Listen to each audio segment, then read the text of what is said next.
Olá, saudações médicas veterinárias. Meu nome é Camila Sloboda Pacheco Moriti e hoje a gente vai conversar um pouquinho sobre o trabalho de um veterinário na unidade de vigilância de zoonoses. Bom, para começar essa explicação, a gente tem que definir o que é uma unidade de vigilância de zoonoses. Bom, é uma estrutura nuclear, digamos assim, centralizada para vigilância, para monitoramento dessas doenças que são chamadas de zoonoses. Então, o que são zoonoses, né? Essa palavra diferente, pouco usada normalmente. Bom, uma zoonose é uma doença que é transmitida de um animal para uma pessoa, tá?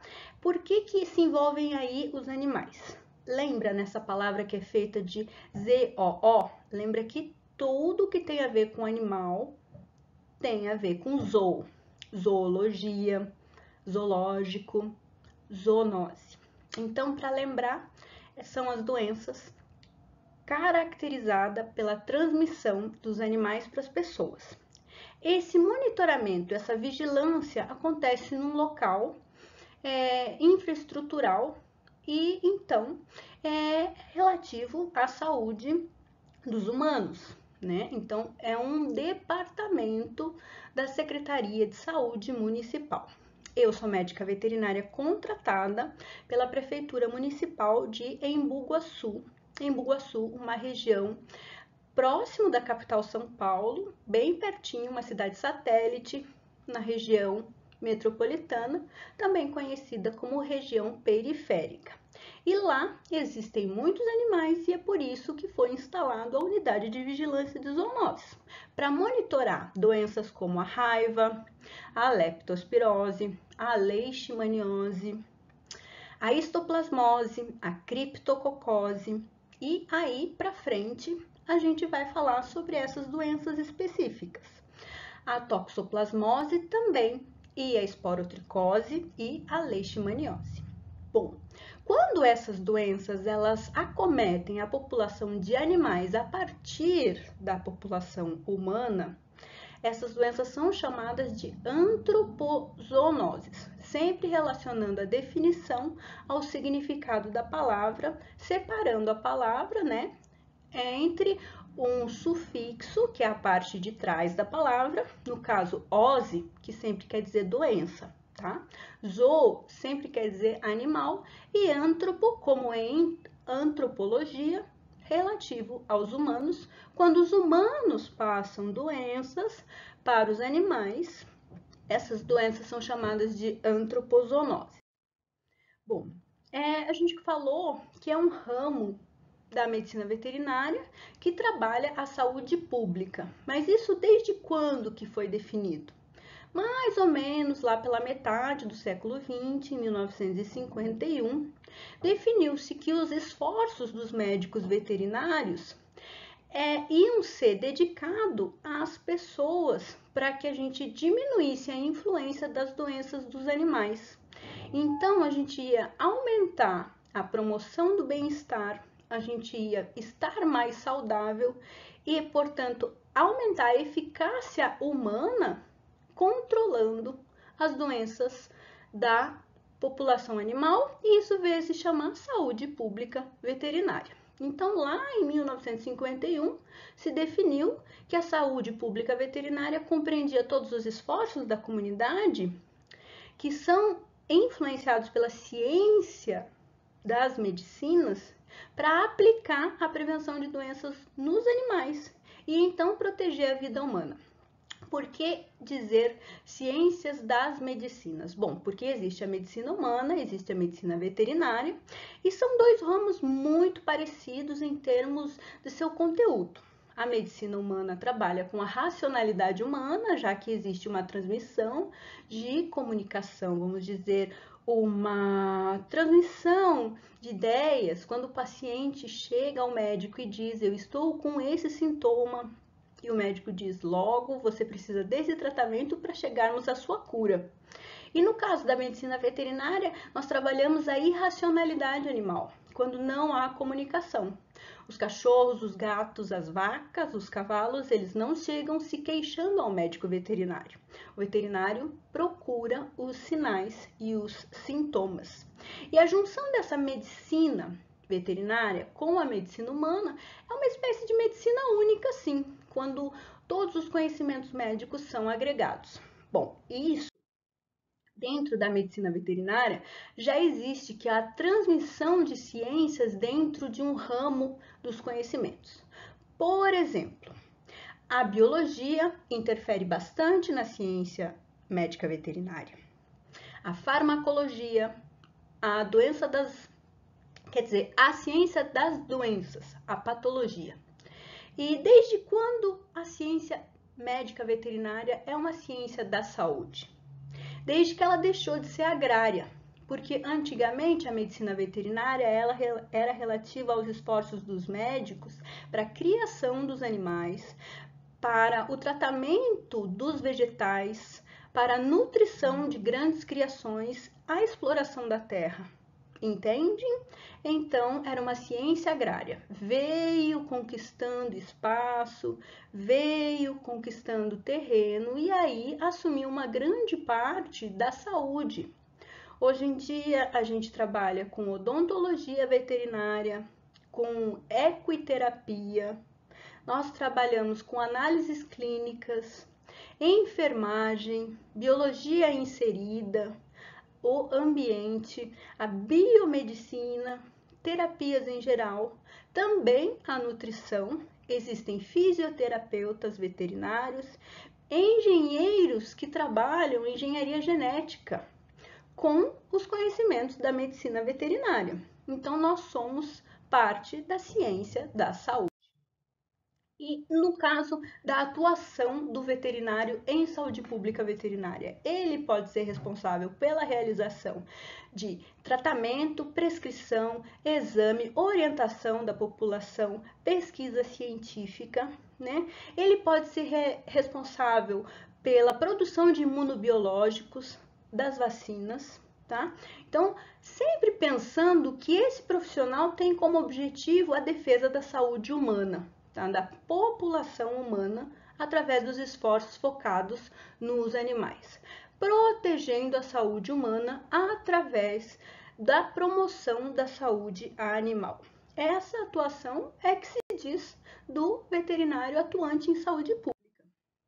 E aí agora a gente vai falar especificamente sobre quais são essas doenças que são transmitidas dos animais para as pessoas. Uma delas, bastante conhecida, a palavrinha aí a gente já sabe, que já ouviu, a toxoplasmose. A toxoplasmose é causada por um protozoário chamado de Toxoplasma gondii. E ele é transmitido ao ambiente a partir das fezes do gato. Então, o que acontece? O agente etiológico, o agente transmissor, é um protozoário, mas ele é veiculado ao ambiente pelas fezes dos gatos. E aí, como que a gente se contamina? Ingerindo esse material contaminado com o protozoário. Sim, a toxoplasmose é veiculada pelas fezes do gato, mas nós ingerimos os alimentos mal cozidos e aí nós adoecemos. Essa doença é importante para as gestantes porque causa aborto, má formação fetal, complicações na gravidez e por isso ela é tratável no postinho de saúde. É verificado a medicação através do SUS para esses casos de toxoplasmose, sim. Então, é importante que se lave bem as mãos ao manusear os dejetos felinos, que se faça o cozimento dos alimentos para que não haja o adoecimento com a toxoplasmose, que pode levar até a cegueira. Por que a toxoplasmose é importante? Porque é uma doença prevenível já no início da gravidez. No pré-natal, é necessário que se identifique o risco de contato com esses felinos, né, que podem estar transmitindo o protozoário Toxoplasma gondii ao ambiente. No caso, a notificação, a vigilância e o diagnóstico precoce, eles são ferramentas para que nós possamos detectar um foco específico de contaminação e que nós consigamos fazer o bloqueio desse foco de contaminação para que menos pessoas venham a adoecer, a apresentar esse diagnóstico positivo para toxoplasmose. Uma outra doença causada por protozoário, a leishmaniose. A leishmaniose é uma doença de veiculação por mosquito, ou seja, um mosquito do gênero Lutzomia, que é o mosquito palha, o micuim, o mosquito pólvora, transmite esse protozoário que é a Leishmania chagas. E esse protozoário Leishmania chagas, ele causa febre, apatia, emagrecimento. Se ele for do tipo que causa leishmaniose visceral, vai aumentar no doente o fígado e o baço, tá? No animal doente, aumentam as unhas, um sintoma que nós chamamos de onicogrifose. Se a leishmaniose for tegumentar, aparece na pele lesões redondas, molhadas, crostosas, aquelas com casquinhas, lesões que não cicatrizam, lesões arredondadas, na pele inclusive dos animais. O que acontece? Essas úlceras, elas são vistas e é por isso que a gente precisa repassar esse conhecimento para a pessoa que chega perto de toda a população humana, que são os agentes de controle de endemias, que são os agentes comunitários de saúde. Esse atuante do poder municipal vai até a residência, visita as casas e tem que conhecer sim essas lesões que no caso dos cães aparecem dessa forma, ao lado dos olhos, na mucosa oral, na mucosa nasal e na mucosa auricular, também na mucosa bucal. Tá? Região sensível, com pouco pelo, região de pele fina, é acometida por essas lesões, na leishmaniose. A gente pode ver na imagem ali embaixo, existe a onicogrifose, como a gente falou, o crescimento excessivo das unhas. O animal também se apresenta muito magro. Isso é sinal de que a leishmania está sendo transmitida pelo mosquito nessa região. E nas pessoas, o que acontece? Acontece a lesão que não cicatriza. Então, muitas vezes as pessoas vão até os postos de saúde com essa lesão e é bom a gente fazer o diagnóstico diferencial, desconfiando sim de uma leishmaniose tegumentar. Outra doença, dessa vez não causada por um protozoário, mas causada por um outro tipo de micro-organismo, a rickettsia. Essa rickettsia ela é veiculada dessa vez pelo carrapato. Então a febre maculosa, ela muitas vezes é chamada de febre do carrapato, doença do carrapato, tá? Então existem dois tipos de doença do carrapato que são rickettsioses e geralmente elas aparecem como emagrecimento, febre, tá? Uma anemia no animal e trombocitopenia. O extravasamento de pequenos vasos, que é visto como pequenas manchinhas em barriga dos pets e também nas pessoas acometidas, na palma das mãos, onde a gente consegue encontrar uma pele mais fina, a gente vê alguns pontinhos roxos que são chamados de petequias. Outro sinal é a fraqueza do indivíduo, tanto animal quanto humano, e a falta de apetite.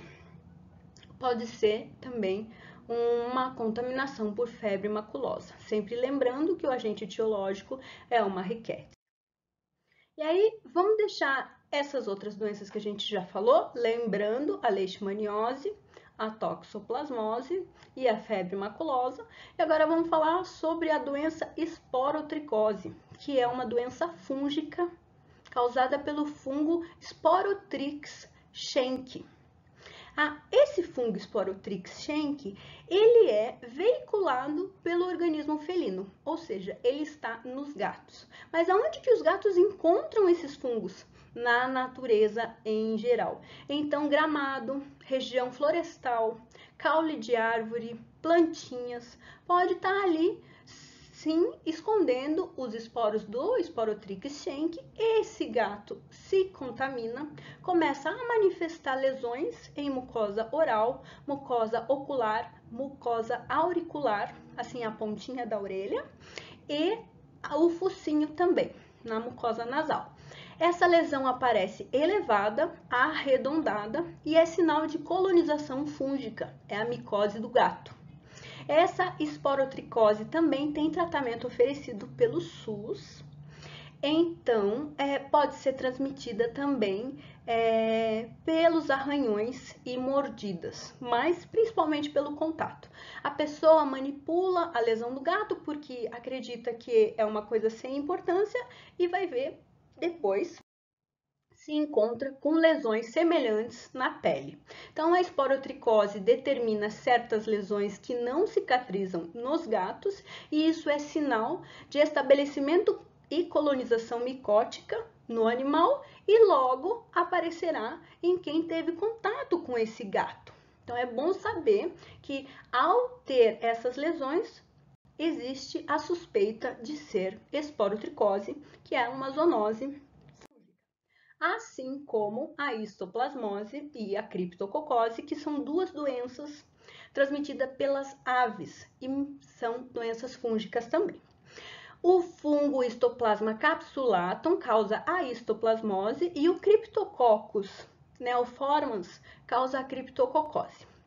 Esse fungo, ele é expelido no ambiente pelas fezes de aves e ele fica sob a forma de esporo e entra num ciclo aéreo até atingir os pulmões e a traqueia, o sistema respiratório das pessoas, causando pneumonia, tosse, dificuldade para respirar. Então, são micoses respiratórias que obedecem o ciclo fungo no ambiente, fezes das aves e contaminação humana. Como são micoses, o tratamento é oferecido pelo SUS, principalmente com anfotericina e também itraconazol. E essa doença é de notificação compulsória, ou seja, no posto de saúde existe o registro e esse registro vai alimentar um sistema de notificações para que, se no caso de extrapolação do número esperado, para essa doença, aí a unidade de zoonoses vai fazer um bloqueio de foco nessas aves. Assim como a psitacose, que é uma outra doença, dessa vez causada por uma bactéria chamada de Chlamydophila psittaci. Essa doença também acomete os pulmões, causa uma síndrome respiratória nas pessoas e acomete as aves se manifestando por forma de enfraquecimento, a ave perde a produção, no caso das granjas, tá? O tratamento é feito com antibióticos. Uma outra doença transmitida pelos animais é a leptospirose, que é veiculada através da urina do rato. É uma doença bacteriana causada pela leptospira e principalmente causa a icterícia, uma anemia na pessoa contaminada, que é esse amarelamento das mucosas. A leptospira ela se perpetua no ambiente através da urina do rato, porque o rato não se contamina. Ele não adoece, ele permanece expelindo a leptospira pela urina, que chega num córrego, contamina o ambiente e as pessoas às vezes entram em contato com essas porções de água ou não lavam os alimentos e se contaminam com essa bactéria. Tanto é que os cachorros também se contaminam com essa bactéria e nos cachorros ela causa insuficiência renal crônica e também uma necrose hepática. O fígado fica muito ruim, necrosado, e esse animal também expele a leptospira pela urina. Essa leptospira entra no ambiente, encontra um rato, não mata o rato e começa a se multiplicar e depois volta para o ambiente, fazendo cachorros e pessoas suas vítimas que acabam por adoecer. O tratamento da leptospirose é feito por antibiótico terapia e fluidoterapia para tratamento da desidratação, porque ela também dá muita diarreia, então a pessoa toma bastante soro, tá? E é feito o diagnóstico laboratorial pelo envio da amostra de urina, né, para esses laboratórios, para que seja mesmo positivado para leptospirose. Agora, deixando um pouco as doenças bacterianas, as doenças fúngicas, as doenças transmitidas por rickétsias, que a gente já falou, né, de lado, e agora a gente vai falar do grupo das doenças transmitidas por vírus, né? Outra doença que é transmitida pelo rato é a hantavirose. A hantavirose causa dor de cabeça, dor muscular, principalmente na panturrilha, né? Causa também vômito, diarreia, tá? E esse vírus, ele entra em contato com o ambiente através das excretas dos ratos e também dos animais roedores silvestres, como a capivara, como a cotia, como o coati, né? Na verdade, os pequenos roedores que estão presentes na natureza transmitem o hantavírus, causando falta de ar, tosse seca, e é uma zoonose. Aí a nossa conhecida raiva, também doença viral causada pelo lissavírus e veiculada pela saliva de um animal contaminado através de uma mordida, também podendo ser transmitida por arranhões. Essa doença é complicada porque ela mata em 100% dos casos e é transmitida entre todos os animais de sangue quente. Também chamada de hidrofobia ou doença do cachorro louco, ela causa uma sintomatologia nervosa, vista por convulsões, salivação, e a raiva também causa espasmos musculares, podendo, em alguns casos, causar paralisia. Tá? Então, como a gente já falou, ela é transmitida por todos os animais de sangue quente. Ela tem um ciclo silvestre, representada pela transmissão dos morcegos, o ciclo urbano em animais domésticos, gatos e cachorros, e o ciclo rural, porque acomete também os animais de fazenda, os equinos e os bovinos, sempre havendo a contaminação para os humanos e vice-versa. Então, hoje em dia, ocorre muito mais a raiva do ciclo silvestre, porque o maior transmissor é o morcego. Inclusive, se dedicou uma variante específica do vírus do morcego, que é a 3 e 4, enquanto o vírus do cão, o vírus da raiva transmitida pelo cão e pelo gato, fica aí com os primeiros números, o número 1 e o número 2, em relação às variantes. Mas como então que a gente vai evitar essa transmissão de raiva silvestre, né? Porque sabendo que existe um adentramento da população humana em ambiente silvestre, trabalhando num município que é composto majoritariamente por chácaras e sítios, ou seja, um ambiente peri-rural, a gente sabe que muitas vezes os morcegos fazem colônias nessas chácaras ou nas frestas. Nos ambientes mais urbanos, eles ficam nos telhados, né? Então, a gente evita sempre o contato com essas colônias, e se o morcego estiver manifestando um comportamento inadequado, ou seja, voando durante o dia, que eles vivem, eles têm comportamento ativo noturno. E se ele estiver parado no meio da rua, quer dizer que é um morcego esquisito, é um morcego estranho. Então, é um morcego suspeito, ele pode estar com o vírus da raiva. Nesse caso, a gente não manipula esse animal, nós chamamos os agentes de controle de zoonoses que trabalham na nossa querida UVZ, na Unidade de Vigilância de Zoonoses, para investigar esse caso, tá?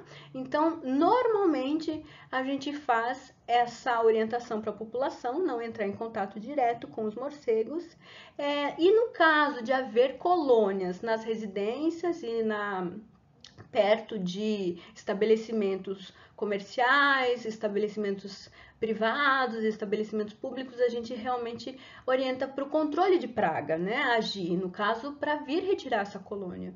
Só que essa colônia pode não estar transmitindo o vírus da raiva. Então, é por isso que tem que saber exatamente qual que como identificar um morcego doente, aquele morcego estranhinho, sempre quando ele estiver manifestando sinais inadequados para o morcego, né? Inadequado.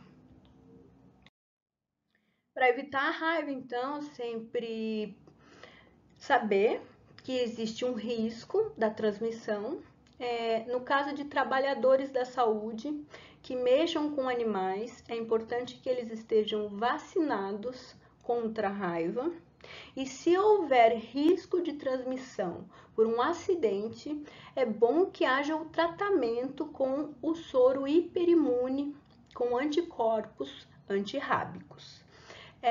No caso, a gente precisa também conhecer alguns dados do Ministério da Saúde.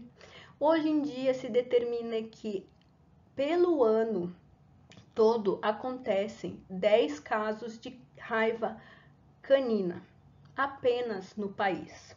Então, não é um surto, não há uma epidemia. Mas no caso de envolver ali, como a gente está vendo, uma mordida de um morcego, é bom procurar o posto de saúde, comunicar esse acontecimento e tomar as vacinas pós-exposição.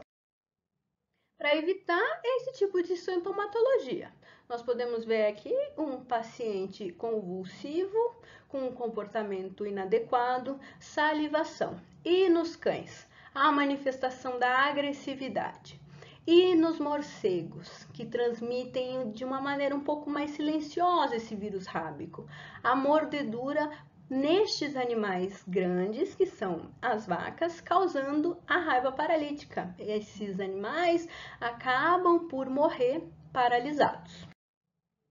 Então, no caso de uma suspeita de uma zoonose ocorrendo, quem é acionado primeiro? O veterinário da unidade de vigilância de zoonoses. Ele vai reconhecer os sintomas no animal que é transportado até os estabelecimentos da unidade de vigilância de zoonoses.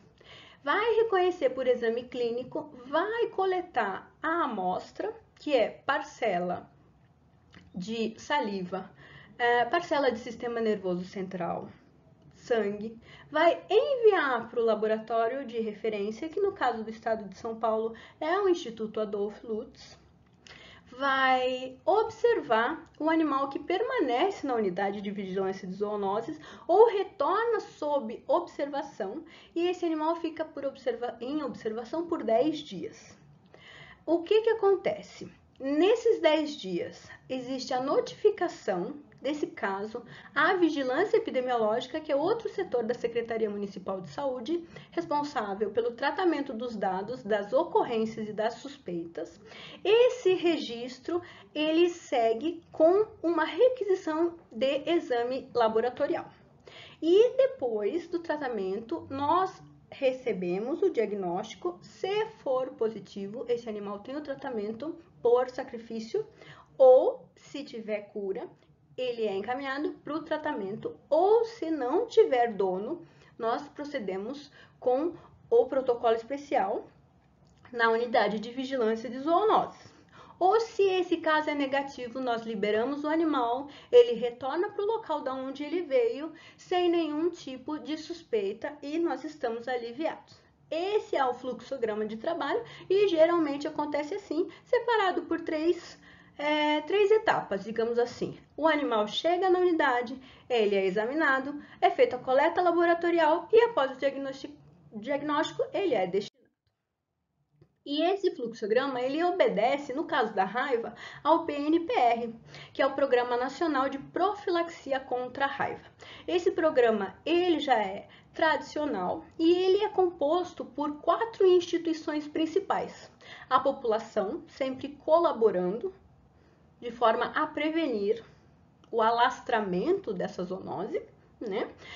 A Secretaria de Educação Municipal, que entra aí com as ações de educação sanitária. Muitas vezes o veterinário vai até a sala de aula para conversar com os alunos sobre as zoonoses, principalmente o controle da raiva, né? O que tem que fazer se o animal tiver suspeito de ser transmissor de um vírus rábico. E aí a Secretaria de Saúde entra principalmente representada pela vigilância epidemiológica e também pela notificação dos casos e do resultado laboratorial. O que acontece? Qual é o trabalho de uma UVZ nesse PNPR? É coletar o animal suspeito, fazer essa observação desses animais e também entrar com os trabalhos de vacinação antirrábica para que esse programa esteja completo. Então, é necessário a interação de diversos setores e contamos também com a colaboração da população. Aí a gente tem uma eficiência do PNPR. Outro grupo de zoonoses bem especial é o que nós chamamos de arboviroses, sendo representada pelas doenças arboviroses, né? Sempre lembrando que arbo é prefixo da palavra que significa árvore e virose, doença transmitida por vírus. Essas doenças têm a ver com as árvores porque elas são veiculadas por mosquitos. Os mosquitos se proliferam nas árvores e esses mosquitos eles transmitem as doenças virais. O vírus da dengue, por exemplo, da zika e da chikungunya, também aí para completar o grupo da febre amarela. Quais que são os mosquitos? Todo mundo conhece ou já ouviu falar do Aedes aegypti. E existem outros mosquitos também, como o Haemococcus jantimones e o Haemococcus sabepes. Esses mosquitos, os três, Aedes aegypti, Haemococcus, sabepes e o jantimones, eles fazem parte da transmissão da dengue, da zika e da chikungunya e também da febre amarela. Então, todos os animais, sob a ótica, como nós vemos todos os animais, eles podem ser hospedeiros, reservatórios, amplificadores, eles podem ser sentinelas ou simbolizadores de doenças. No caso da febre amarela, os macacos eles não transmitem o vírus às pessoas. Os mosquitos transmitem os vírus. O macaco apenas sinaliza a presença viral, a presença do vírus perto de uma região que tem população humana. Então, se há macacos doentes, muitas vezes há pessoas doentes. E esses casos acontecem paralelamente, mas um não transmite para o outro. Quem transmite é o mosquito. Tá? Então, no caso, como um animal é visto? Como uma sentinela, como um sinalizador da presença do agente etiológico. Ele simboliza a presença do agente etiológico que é necessário controlar, que é necessário monitorar. Quando que um animal é um hospedeiro? Quando ele mantém o agente etiológico em seu organismo.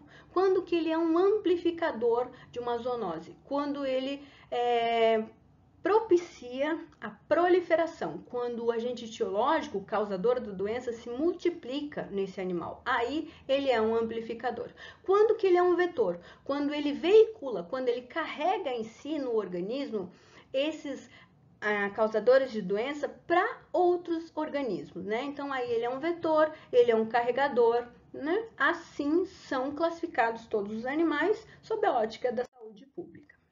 Nós trabalhamos também com a prevenção de acidentes, afirmando para todas as pessoas, e eu gostaria que isso ficasse esclarecido. Nós fazemos a orientação para que as pessoas não mexam em escombros, porque ali pode haver um escorpião, porque ali pode haver uma aranha, ou uma cobra, ou até uma lagarta. Então, para prevenir os acidentes com esses animais e aumentar a saúde humana através do controle desses animais, é bom evitar acúmulo de material como lenha, tijolo, pedra, lixo em si, né? Ter um cuidado ao manusear os tijolos que são furadinhos, né? Locais que não tem muita luminosidade, é bom verificar a possibilidade de usar uma luva, usar uma proteção, né? Verificar também e evitar manusear os troncos das árvores, porque ali dentro dessa casca pode ter uma aranha, pode ter uma cobra.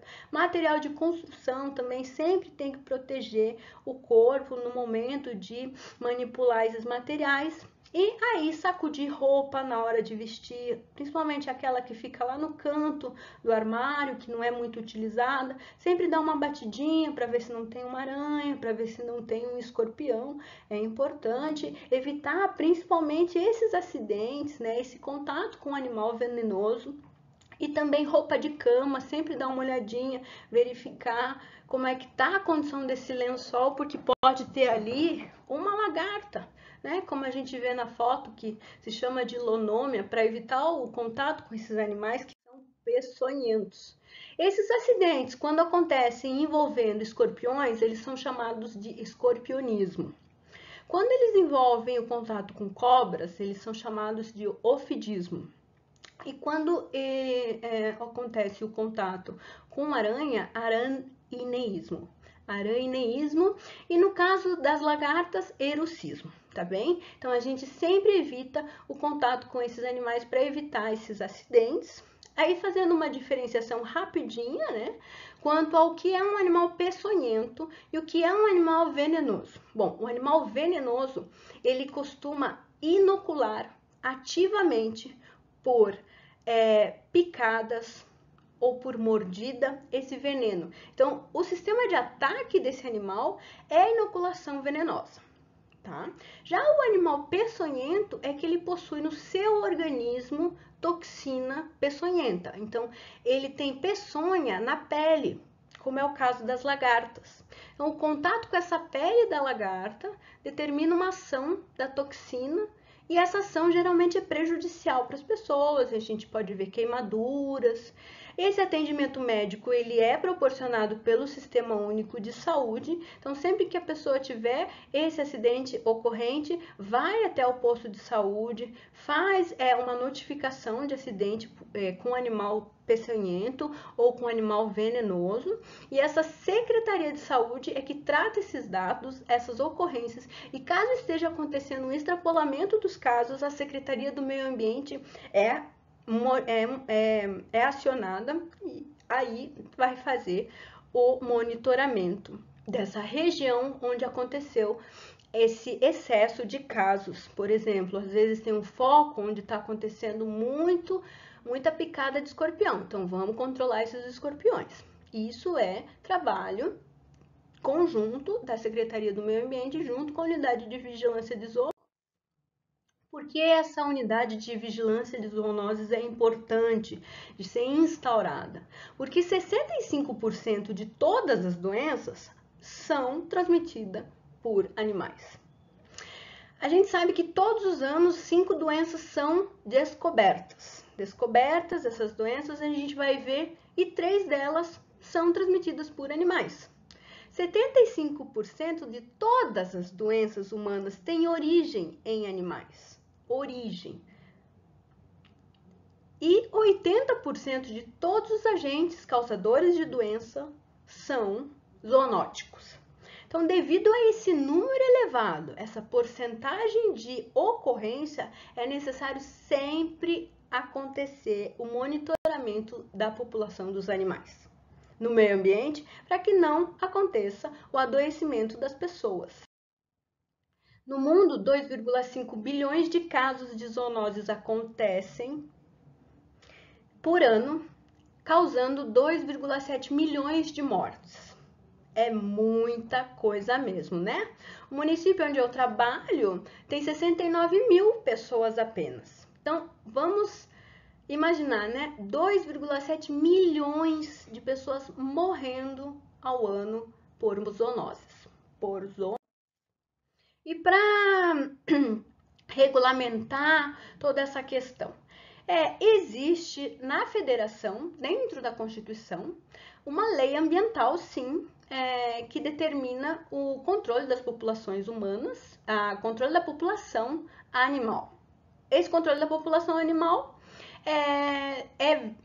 tem vigente a Lei Ambiental 9.605, de 1998, que diz que praticar ato de abuso, maus tratos, ferir ou mutilar animais silvestres, domésticos ou domesticados nativos ou exóticos tem pena e é passível de multa. Essa pena pode ser de 2 meses a 1 ano e mais o pagamento de uma multa.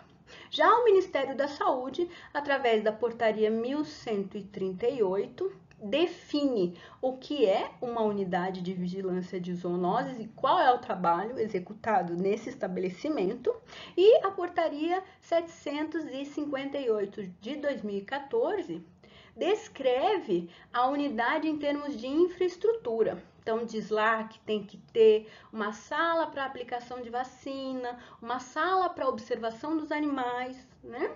Então, existe essas portarias que vão ser completadas pela Portaria 2022 de 2017, que fala sobre os deveres de uma unidade de vigilância de zoonoses.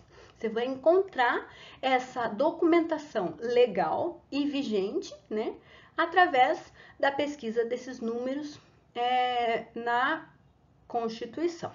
Bom, uma vez que existe esse aporte legal, a gente precisa comentar sobre as leis ambientais que são completadas pela Lei Federal 12.916, desde 2008, que também defende os animais, e a Lei da Posse Responsável, ela é vista sob o número 13.131 de 2001, e no município de Embu-Guaçu, a lei orgânica é a 2.576, desde 2012.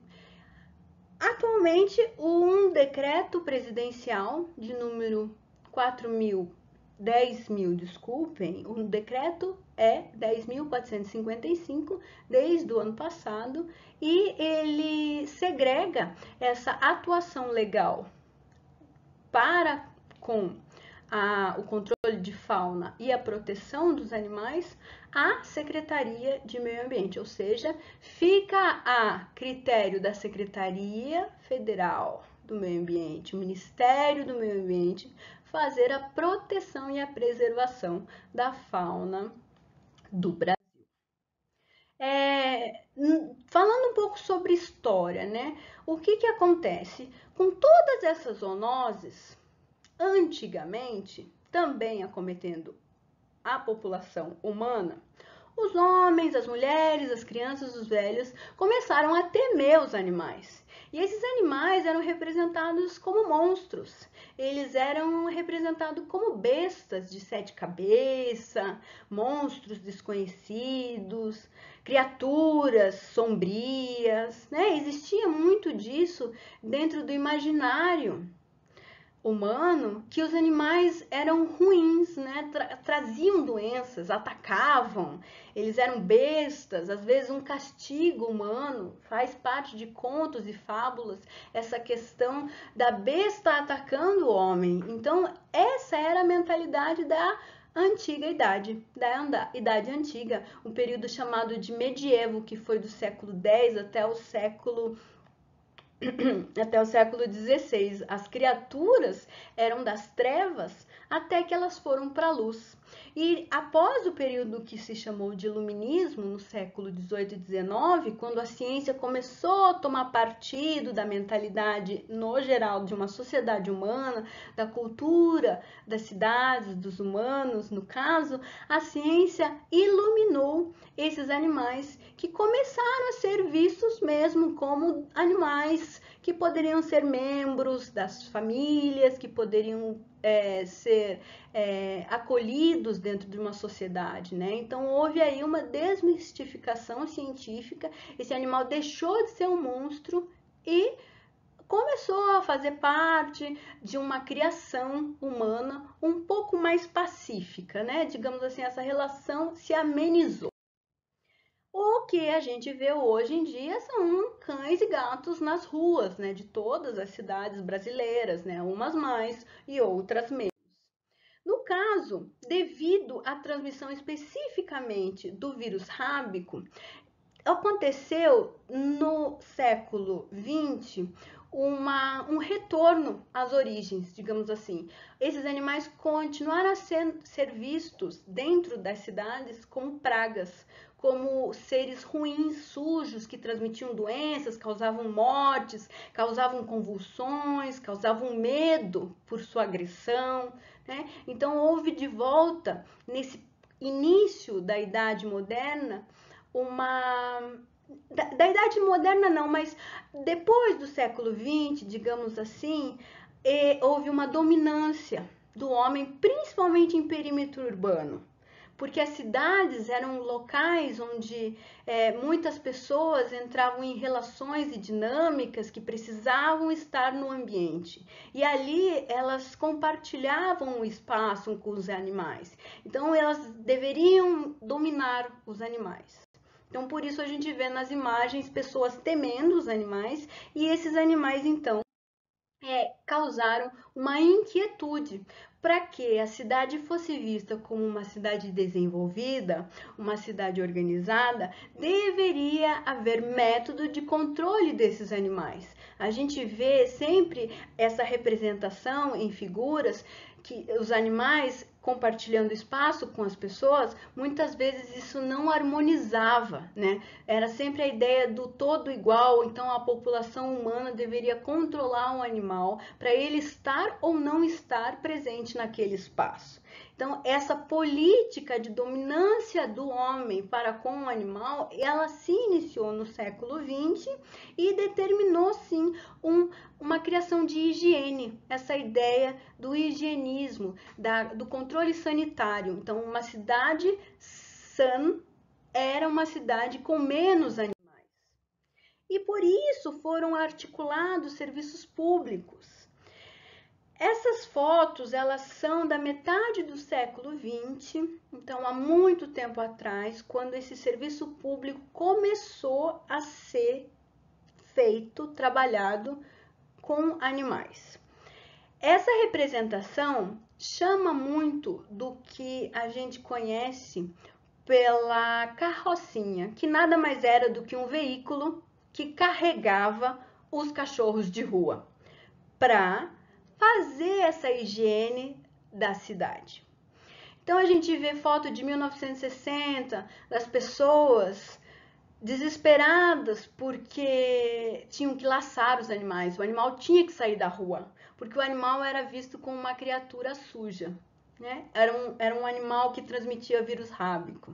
Então em 1967, no jornal Estadão, aparecia assim: carrocinha vem vindo. Então, o que acontecia? A gente fazia essa retirada dos animais, colocava dentro dessa carrocinha e levava os animais para sacrifício. Isso desde 1915. Os animais eram apreendidos sendo perigosos ou não, porque a presença dele representava a transmissão de vírus. E ele era levado. Tanto é que essa história veio a fazer parte da temática de um filme em 1955, estrelado pelo Mazzaropi. Esse filme é bem legal, gente. Assistam se vocês se interessarem pelo tema. Esse filme se chamou A Carrocinha. Ele teve como protagonista o personagem que é escolhido pelo prefeito para atuar como laçador e ser responsável pela carrocinha desta cidade que é fictícia, né? Então, esse filme representa muito bem o que acontecia, né? O Mazzaropi, ele ia até o cachorro, laçava o cachorro, colocava dentro dessa carrocinha e levava os cachorros. Só que aí, o que acontecia? Era um personagem heróico, era um personagem de protagonismo. Então, ele não poderia ser mau. Então, todo o filme se desenvolve nesta luta de salvar os animais. E também no progresso da cidade, que era visto pela aquisição da carrocinha. Então, ou seja, era um símbolo de progresso esse veículo que retirava os animais das ruas. Entretanto, já nesta época, a retirada era problemática porque umas pessoas aceitavam e outras pessoas protegiam os animais. Tanto que em 1973 isso se conformou e se solidificou com a construção do Centro de Controle de Zoonoses de São Paulo, que é referência internacional. Então, esse Centro de Controle de Zoonoses, ele recebia a carrocinha. Os animais, eles eram destinados ao Centro de Controle de Zoonoses. E lá acontecia mesmo a destinação desses animais, muitas vezes sacrificados. Mas por quê? Em vista da urbanidade, que era prioridade nessa higienização. Ou seja, o que aconteceu? Fizemos a higiene do município. Os animais voltaram a participar de uma maneira benéfica da sociedade. A comunidade se organizou para alimentar mais esses cães, para proteger esses cães e para oferecer resguardo. Essa comunidade voltou a ver os animais com o coração aberto, com afeto, com carinho, com colaboração. Também por quê? Pela sensibilização dos participantes das comunidades, pela identificação. A gente passou a ver esse animal com bons olhos, a gente via que ele sentia fome, que ele sentia frio, que ele precisava de proteção, assim como muita gente. Então houve uma identificação. E esse animal que já não transmitia a raiva devido à higiene dos programas higienistas de centros de controle de zoonoses a partir de 1973, trouxe de volta esse animal para a família. E então, em 1978, foi declarada os direitos dos animais pela Unesco, na Declaração Universal dos Direitos Animais, e a partir daí, esse evento aconteceu em Bruxelas. E esse evento determinou o início do que veio a se chamar de Organização Não Governamental de Proteção Animal Oficial. Então, hoje em dia, como é feito esse resgate dos animais, doutora? Bom, esse resgate dos animais é feito de maneira humanitária. Não se utiliza mais contenções agressivas para os animais. A gente utiliza métodos de eutanásia humanitária para evitar o sofrimento do animal. Existem técnicas e conhecimentos específicos para a coibição da prática de crime e da prevenção do sofrimento desse animal. O uso do cambão, o laço em si é evitado para cumprir a Lei Ambiental 9.605. Então, exclusivamente o médico veterinário é profissional habilitado para atuar com produtos para evitar o sofrimento. Aplicação de sedativo, princípio anestésico, tudo isso faz parte do aparato do médico veterinário para que ele evite o sofrimento do animal. Hoje em dia, né? Já que a eutanásia é um método indolor humano, existe uma aceitação. A gente primeiro procede com os termos, com as autorizações. Quando a gente está autorizado pela lei e pelos costumes e pelo bom senso para praticar esse contato com o animal, então é realmente quando a gente age sem sofrimento.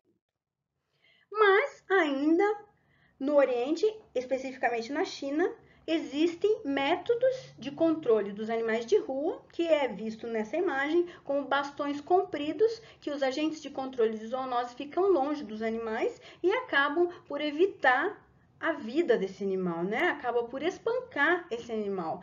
Essa foto é de 2017, gente. Isso ainda acontece na China. Entretanto, aqui a gente já está fazendo uma coisinha melhor, né? No Brasil, uma unidade de vigilância de zoonoses, seus médicos veterinários, seus agentes de controle de zoonoses só apreendem o animal que é suspeito de zoonose, tá? O animal que tem jeito, que aparentemente está com uma zoonose, ele é acolhido a uma unidade de vigilância de zoonoses. Se tem risco iminente dessa zoonose se proliferar, esse animal é apreendido. Então, a gente evita o risco, a gente diminui o risco.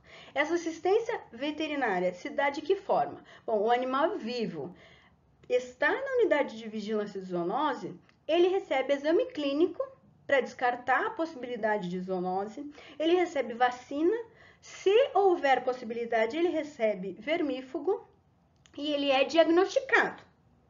Ele retorna com o tutor, quem foi responsável por transportar esse animal até a unidade de vigilância, retorna com o animal, muitas vezes vacinado e também castrado. Esse animal não permanece e ele só permanece se ele estiver doente com uma zoonose. Já em 1827, em Nova York, como que isso era feito? Bom, os animais eram retirados das ruas, enjaulados, e cruelmente afogados. Essa foto é uma imagem do que acontecia. Todos os animais eram jogados no rio Hudson, que é o principal rio de Nova York. Essa jaula permanecia fechada e esses animais morriam dessa forma. Nada humano. Nada sensível. O animal capturado também era morto por falta de respiração nas câmeras de descompressão do Centro de Controle de Zoonose até 1978, até quando foi extinta essa prática. Essa prática não existe mais. Nós não sacrificamos os animais que nós capturamos. Não, de jeito nenhum. Isso seria absurdo. Atualmente, qual é o método para diminuir a população dos animais em situação de abandono? A castração. A castração é a esterilização dos animais. Quando eles não se proliferam, quando nós não damos a capacidade de cria para os animais, porque os animais dão muitas crias, né? E essas crias muitas vezes são indesejadas. As pessoas geralmente escolhem por ter 1 ou 2 cachorros e infelizmente ainda abandonam. Para a gente diminuir esse abandono, para não acontecer, tem que castrar. Por que eu vou castrar? Porque esse animal que é castrado, ele vai fugir da sua casa menos, ele vai ser menos agressivo, ele vai fazer a demarcação do território dele menos, ele vai ter menos risco de câncer nesses órgãos reprodutivos, porque a castração é a retirada desses órgãos. Nas fêmeas, isso acontece por ovários salpingos de histerectomia, nos machos, por orquiectomia. Isso vai determinar uma diminuição da população e um aumento da longevidade desses animais que permanecem. Para fazer a castração do animal, que é do munícipe em Embu-Guaçu, é só que esse munícipe entre em contato. Entrar em contato com quem? Com a Secretaria de Saúde, pede para falar com o ramal 229. Marca uma castração. Isso é gratuito para as pessoas de baixa renda, para famílias em situação de risco e para os animais de rua. Essa castração acontece, se for macho, na unidade de vigilância de zoonose, porque é visto como um procedimento veterinário de fácil execução, e em clínicas veterinárias conveniadas nos casos das fêmeas. Então, é só ligar, agendar, fazer parte, na verdade, de uma lista de espera. Às vezes, devido à alta demanda, é necessário esperar. Essa é a medida considerada eficaz e mais passível de ser realizada no momento para evitar o abandono do excesso de animal nas ruas.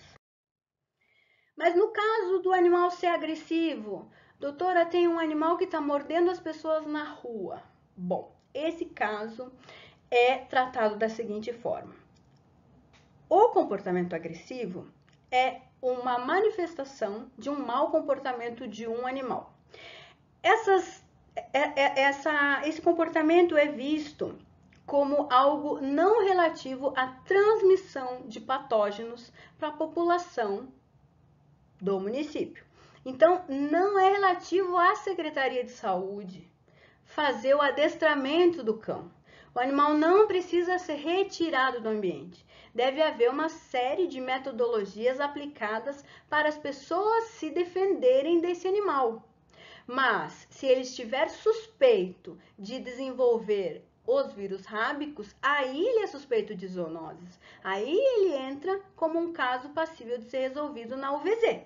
Então, esse recolhimento que nós fazemos é seletivo e programado. E uma vez que o animal é apenas agressivo, ele não é um animal suspeito de zoonose, porque não se trata de uma zoonose, se trata de um comportamento agressivo.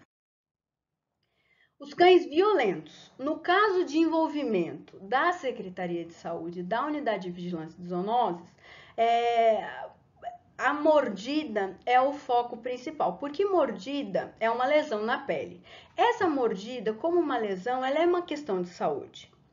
Sendo uma questão de saúde, ela vai ser atendida e verificada pela instância maior, que é o Sistema Único de Saúde. Dentro desse sistema que ocorre no posto de saúde e no hospital pelo atendimento de uma pessoa mordida, existe uma notificação que é a ficha de acidente por mordedura. Essa ficha, ela é expedida, ela é produzida no hospital no momento do atendimento. Quando esse número de fichas e esse número de registro é extrapolado, quando a gente acha que alguma coisa está errada, porque, por exemplo, aconteceu muito, a vigilância epidemiológica, que é o departamento relativo ao controle das epidemias, ao controle dos surtos, ao controle de endemias, ela aciona a unidade de vigilância de zoonoses, dizendo assim: doutora, acontece muito uma mordida muitas mordidas nesse local, alguma coisa está causando isso. Aí acontece uma visita técnica realizada pelo agente de controle de zoonoses ou pelo médico veterinário, às vezes pelos dois. E no caso desse animal que morde estar suspeito de transmissão de zoonose, da raiva especificamente, ele é coletado, apreendido e levado para observação durante 10 dias.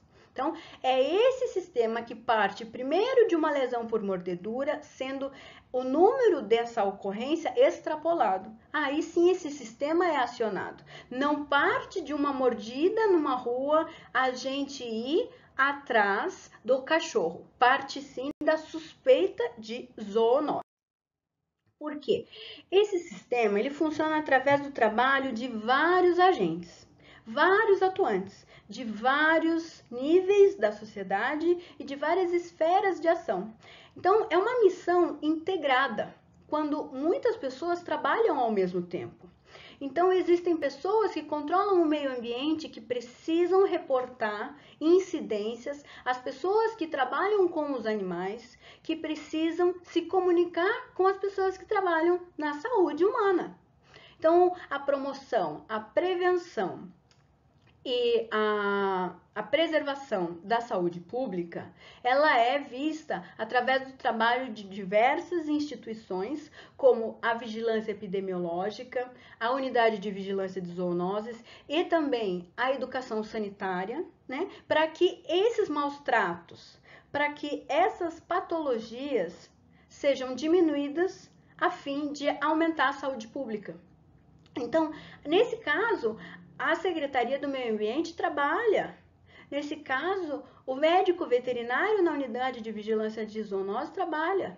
Nesse caso, o médico que atende uma pessoa com uma lesão trabalha, né? Então, isso é chamado de tríade para a saúde única. Essa tríade, essa dinâmica de interação entre esses diversos setores que precisa acontecer de maneira integrada, mesmo que precisa acontecer em conjunto, é chamada de tríade da saúde única. Né? Porque o que acontece? Aí a gente consegue proteger, né? Aí a gente consegue conformar toda a proteção humana. É como se fosse uma sombrinha, digamos assim. Primeiro você tem que abrir a sombrinha, depois você precisa armar a sombrinha para que tenha proteção contra a chuva. Né? No caso do meio ambiente, como que o meio ambiente faz esse monitoramento das questões hídricas, por exemplo, checando a qualidade da água, né? Como é que ele faz como ele preserva a qualidade dos alimentos, né? Como que ele faz o tratamento das informações relativas aos combustíveis na cidade, aos poluentes, né? Até causando uma influência naqueles animais que polinizam, por exemplo, num processo específico de cultivo vegetal, de polinização, colônias de abelha, isso faz parte também de toda essa dinâmica de população e muitas vezes pode causar um surto de prejuízo para a saúde humana. Então é necessário o envolvimento do meio ambiente também. Já que a gente está falando da grande dimensão, que é a saúde, de uma maneira geral, a gente precisa falar o que é um indivíduo saudável, né? No caso, um indivíduo saudável não é apenas um indivíduo que não apresenta doenças. É um indivíduo que dorme bem, que tem boas condições de trabalho, é um indivíduo que tem bem-estar e qualidade de vida. É um indivíduo que se manifesta fisiologicamente com suas funções orgânicas de uma maneira saudável. Não é um indivíduo que testa negativo para leptospirose, não é um indivíduo que testa negativo para leishmaniose. Ele é um indivíduo que tem determinantes sociais da saúde, como, por exemplo, qualidade de vida, saneamento, sono, seu nível de bem-estar, quando ele tem isso interferindo positivamente na vida para proliferar essa qualidade de vida e se dizer em estado de saúde. A gente diz que, incluindo suas condições socioeconômicas, culturais e ambientais, nesse contexto de integração, a sociedade onde ele está inserido e suas interações familiares, sua convivência social, é que determinam esse estado de saúde, o indivíduo se reconhecer como saudável. Né? Então, onde ele habita, o saneamento que ele faz, a condição que ele tem para chegar no posto de saúde, é muito difícil ele ser atendido por um médico ou é fácil? Né? Tudo isso determina se o indivíduo é saudável ou não. Se ele tem animais, se ele não tem animais, né? Como que ele se relaciona com seus amigos, né? Tudo isso faz parte do contexto da saúde. Né? Por que é um processo complexo? Porque ele lida com muitas desigualdades. Existe uma população muito heterogênea que tende a sofrer mais com debilidade na sua saúde, porque existem desigualdades e isso acomete a sociedade de uma maneira desequilibrada. Então, gera desafios, né?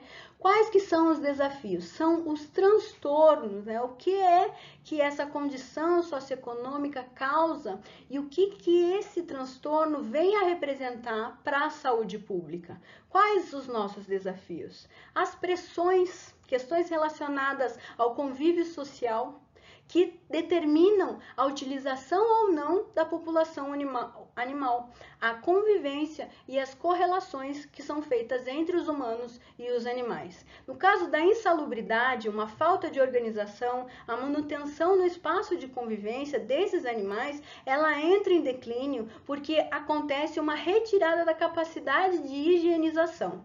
Né? Então, as situações onde a pessoa se encontra transtornada e acumulando animal, essas situações elas passaram a ser psicopatologias. Então, elas são reconhecidas como doenças mentais desde a inclusão dessa psicopatologia, que é o transtorno de acumulação dos animais, no DSM-V, que é o DSM-5, né, que é o grande código das doenças mentais, os decretos da saúde mental de modelo 5 desde 2013. Essas doenças, então, são reconhecidas como transtornos e devem ser tratadas. Houve também, em 2016, um decreto que determinava a política pública. Esse decreto é número 57.570, que também reconhece a doença mental sendo caracterizada pelo transtorno de acúmulo animal. Então, o que acontece? Muitas vezes o médico veterinário tem que trabalhar em conjunto com psicólogos, com assistentes sociais, porque essa situação que envolve os animais, ela necessita de tratamento assim, em conjunto, numa equipe multidisciplinar.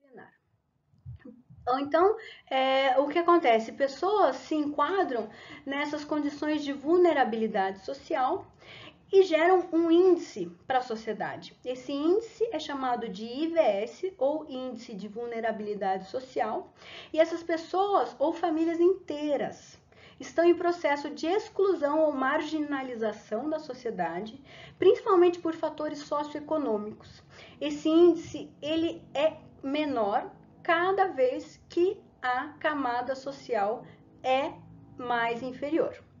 O índice de vulnerabilidade social, ele faz parte de uma descrição das características urbanas da região, por exemplo, a coleta de lixo, por exemplo, a alfabetização, a quantidade de jovens que são aptos a realizar serviços, né? Isso faz parte do capital humano, faz parte também de um estudo para a criação desse índice, aspectos do que o município oferece para a população, se há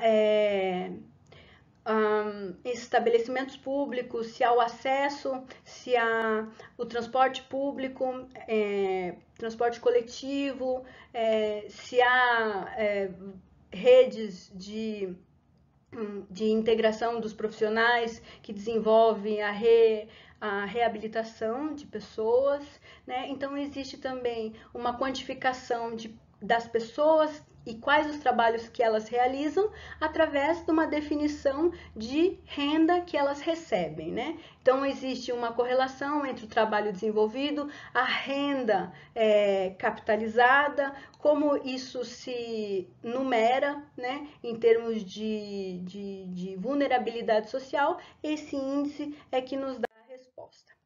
Como uma contribuição, né? Ele faz o detalhamento que permite aos governos a caracterização de todas as camadas socioeconômicas do Brasil, fala sobre as condições de vida das pessoas, identificando aquelas que estão em situação de fragilidade ou aquelas que estão em situação de risco, né? Então, desde Karl Marx, né,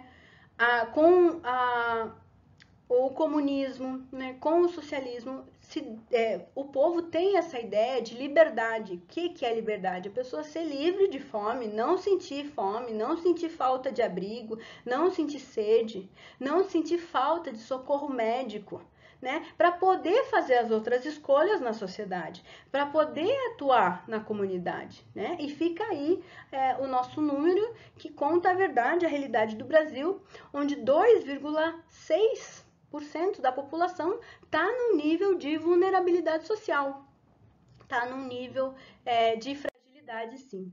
E esse desafio de tratamento, né, chega nos animais através do reconhecimento dessa falta de cidadania.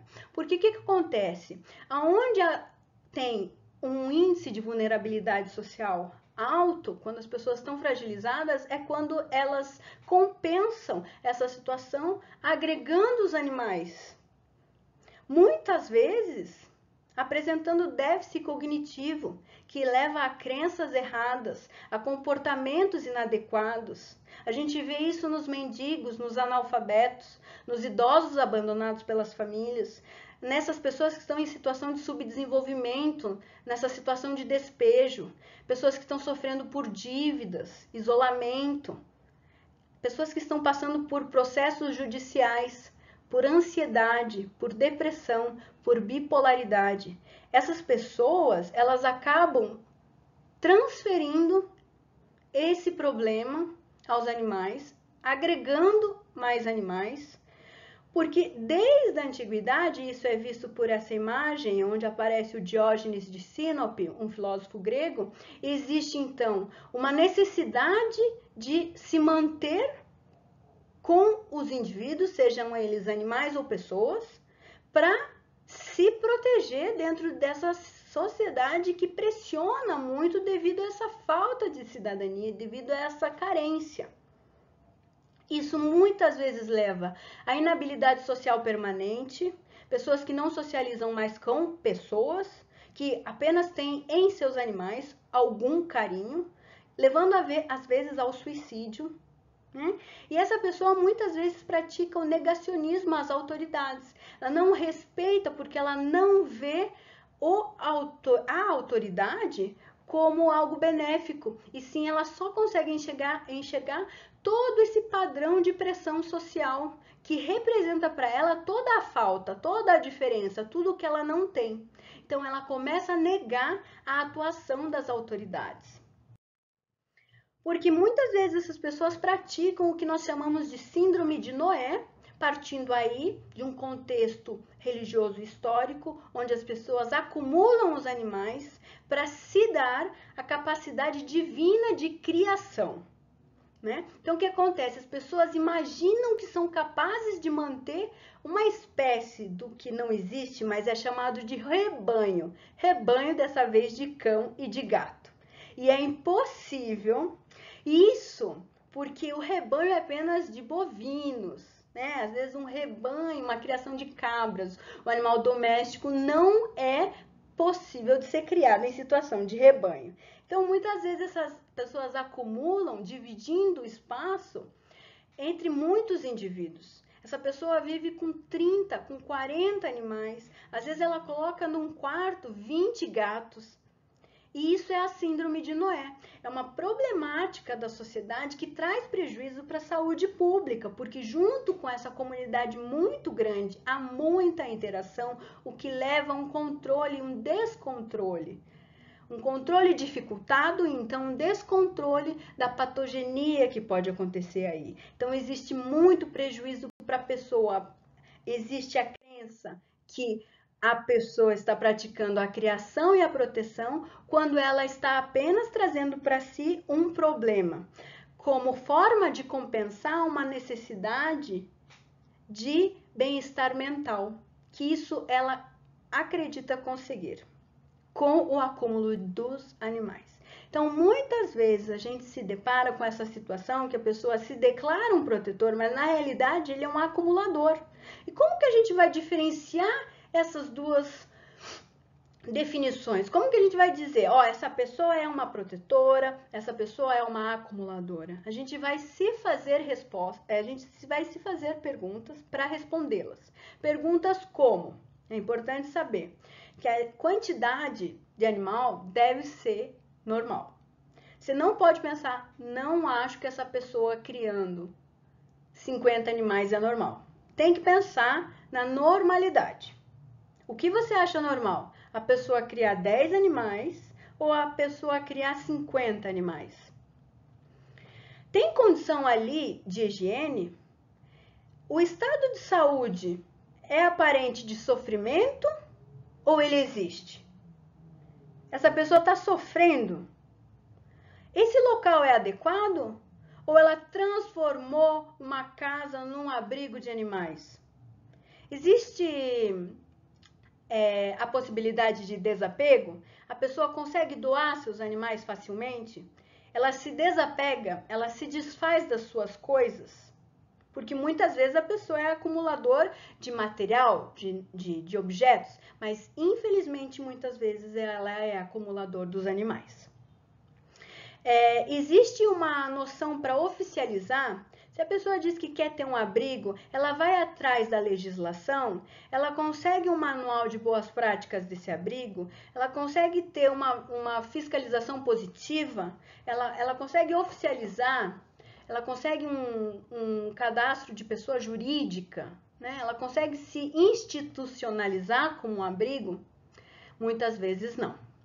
Então, essa questão corresponde à referência pessoal, do que a pessoa vê como uma casa, do que a pessoa vê como um quarto, do que a pessoa vê como uma sala e do que ela vê como um espaço conturbado, conflituoso, onde ela divide pouco lugar com seus milhões de gatos, com seus muitos gatos, com seus muitos cachorros, com seus, às vezes, muitos dos outros animais também. Tem gente que acumula tudo junto. Então, vamos ver aí qual que é o risco sanitário, se tá alto, se tá baixo. Se tá alto, é acumulador, né? Qual que é o risco financeiro? A pessoa está conseguindo se manter, ela compra alimento para todos esses animais e ainda sobra um valor para ela se manter em bem-estar, ou ela gasta tudo, faz dívida, entra em processo jurídico, tem também a harmonia dentro do ambiente, ela se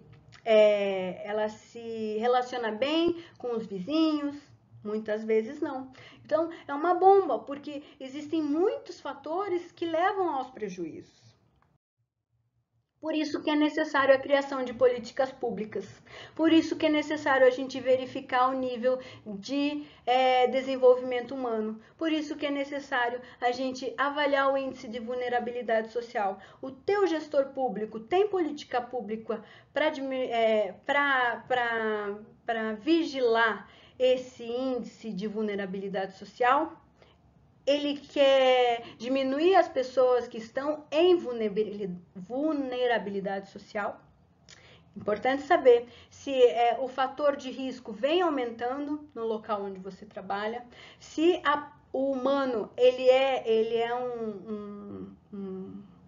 um ser valorizado, se existe muito desses estudos relativos à população. É bom que essa política pública ela contemple as diversas populações humanas. As populações fronteiriças, os índios, os mendigos, os afrodescendentes, os ciganos, as pessoas privadas de liberdade, tem uma política pública para que haja o aumento e o fortalecimento dentro dessa população de preso, né? As grandes desigualdades sociais, elas são dissolvidas.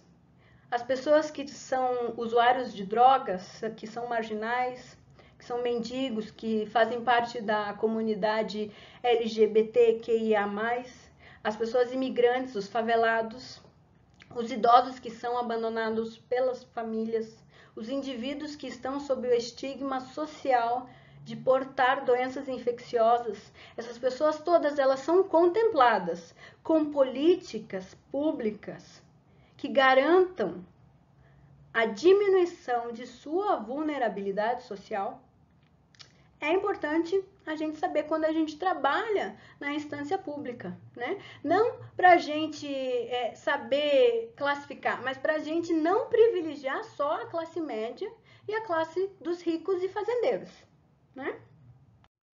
Então, por isso a gente produziu um informe, né? A gente tem esse conjunto de documentos formalizado sob a forma de Manual de Boas Práticas, um MBP, e o Manual de Procedimentos Operacionais Padronizados, o nosso POP, que é vigente desde 2016 até hoje. Então, esses documentos, eles trazem as descrições de todas as funções realizadas, todas as operações feitas, para sistematizar essa atividade em saúde, especificamente no que corresponde ao serviço dedicado ao animal. Então, sempre que precisar, a gente vai fazer a consulta nesse manual de boa prática, a gente vai exercer a nossa função sob o critério desse manual de boas práticas. No caso especial do envolvimento de animais com o Corpo de Bombeiros. Bom, foi determinado um protocolo especial, nesse caso, quando acontece animais em situações de risco ou traumatizados que são recolhidos pelos bombeiros. Neste caso, o Corpo de Bombeiro entra em contato com a Secretaria de Saúde, solicita um ofício que garante a gratuidade desse atendimento do animal em clínicas ou hospitais próximos, né? Então, o que acontece? Nesse caso específico do envolvimento do animal em risco com o Corpo de Bombeiros, aí sim a Secretaria de Saúde pode expedir, pode dar esse ofício para ter o atendimento em clínica veterinária gratuito. Portanto, a unidade de zoonoses não é um canil municipal. A gente em nenhum momento falou isso. Não é uma clínica ou um hospital gratuito veterinário. Também não é uma delegacia de proteção animal e também não é uma ONG de proteção animal.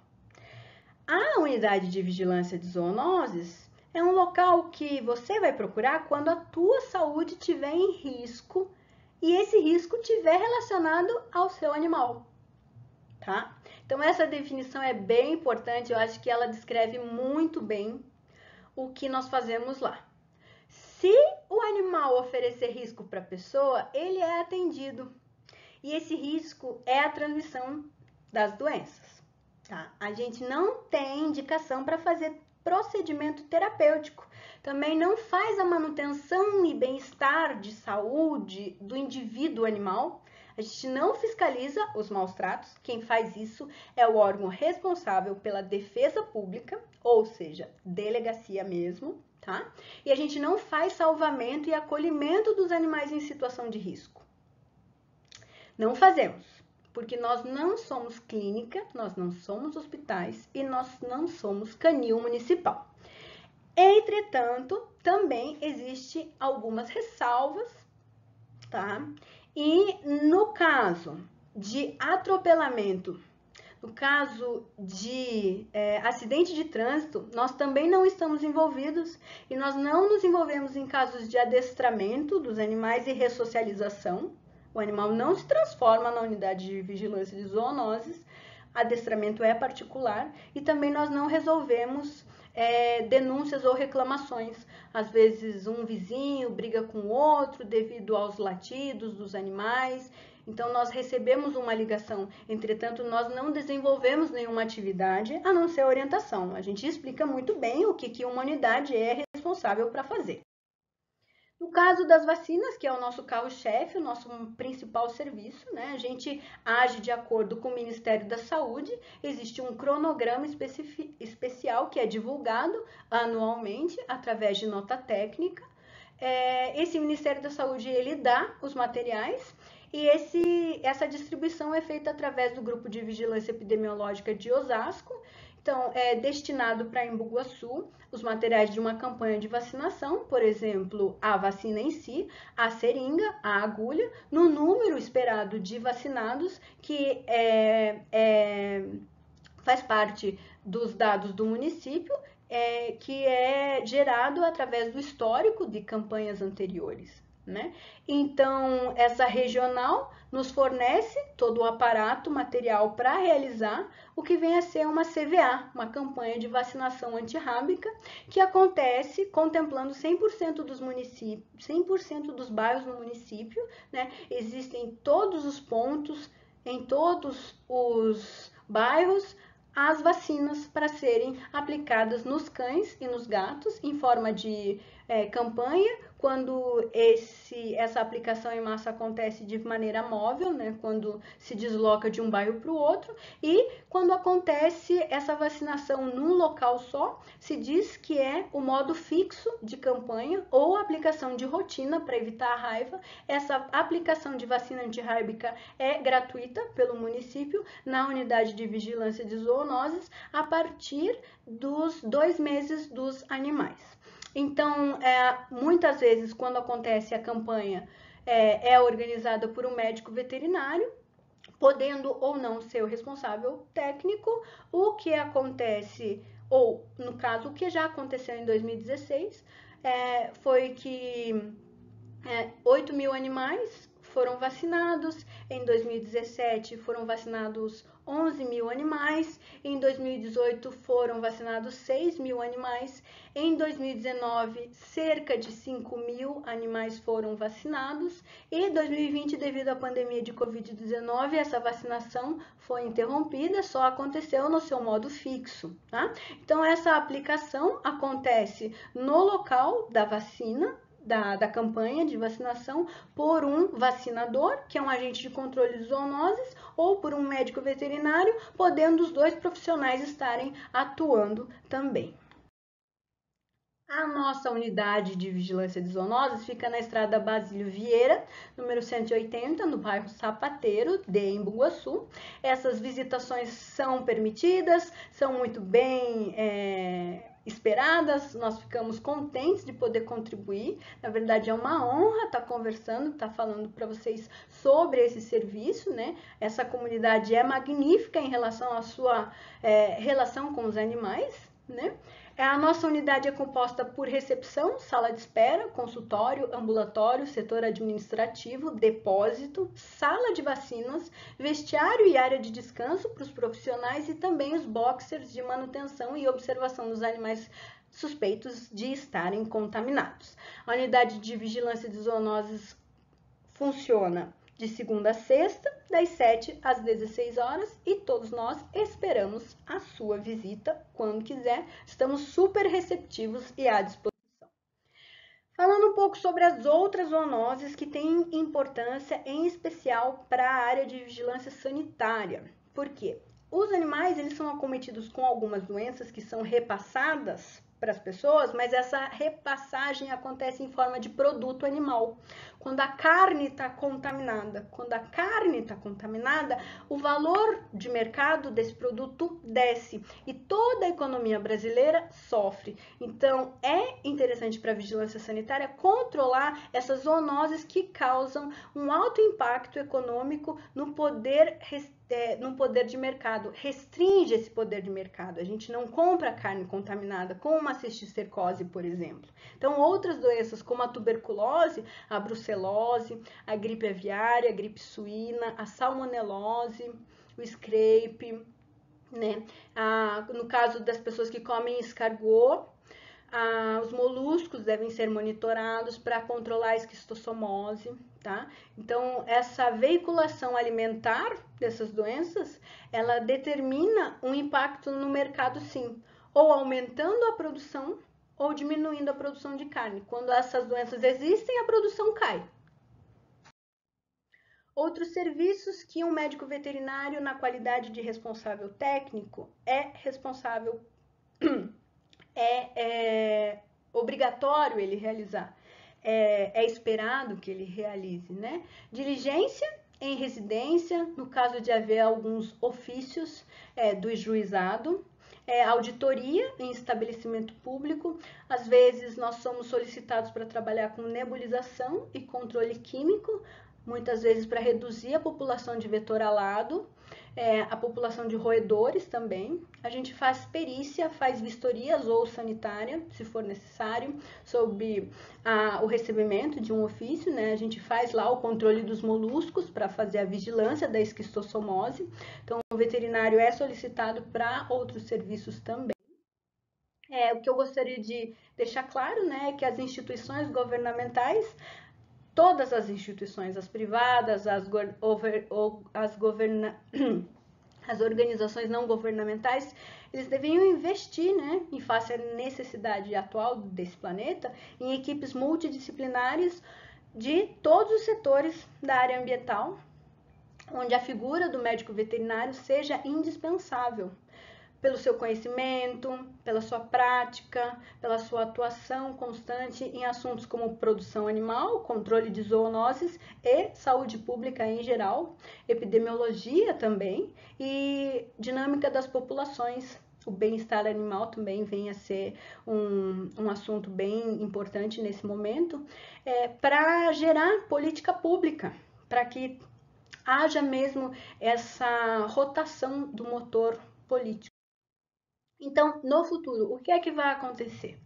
Bom, essas zoonoses, elas não vão sumir do planeta, né? Então, se não tiver o conhecimento das questões ambientais, a gente vai ver esse número de zoonoses subir de 75% para 80%.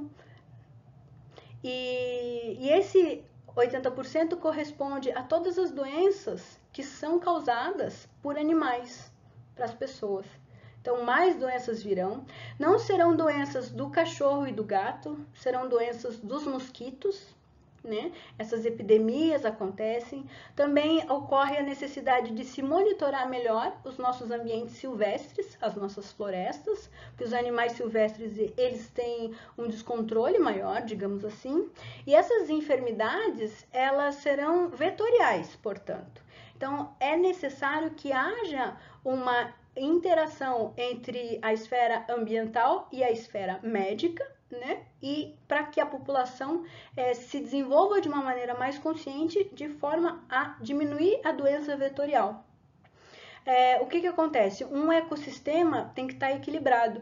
Então, não adianta uma população subir muito, por exemplo, a dos mosquitos, porque isso vai causar um desequilíbrio. Então, essa necessidade de equilíbrio é importante e é um ponto de vista ecológico que deve ser cada vez mais encorajado entre a comunidade médica e a comunidade dos médicos veterinários. De novo, meu nome é Camila Slobodan, eu sou contratada da Prefeitura de Imbuguaçu, região de São Paulo.